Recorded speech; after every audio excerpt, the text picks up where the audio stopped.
Issue of sexual assaults on college campuses takes center stage tonight. Take a look at the latest statistics on the U of A. 46 students reported being raped on or near the campus in the past 2 years. Over the past decade, colleges like the U of A have ramped up policies and programs to tackle the problem. But a University of Arizona graduate hopes to increase public awareness.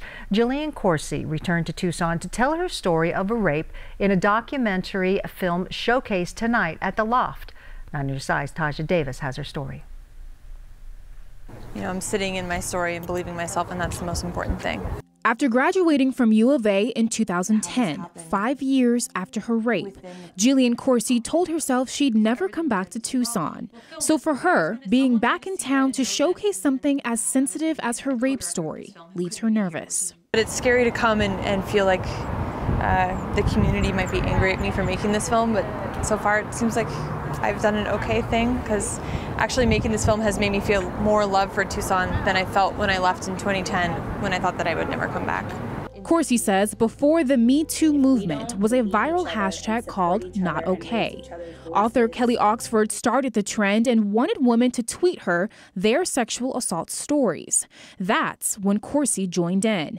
She decided to tell her painful story publicly 10 years after her rape. And there were hundreds of thousands of women that were tweeting their stories, and I was one of them.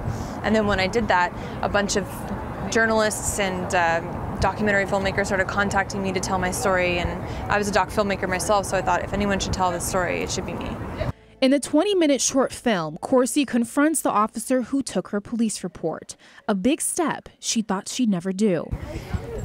It was very difficult, but now, looking back where I was two years ago, I do feel so much better than I did then. The officer was remorseful about how he treated Coursey in her report back in 2005.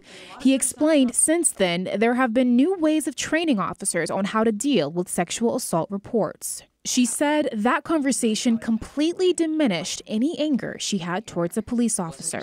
Frankly, it really changed my life having that conversation with him. Her next screening will be on U of A's campus. She hopes it will start more meaningful conversations about campus sexual assaults and how they're reported. Taja Davis, KGUN 9 on your side.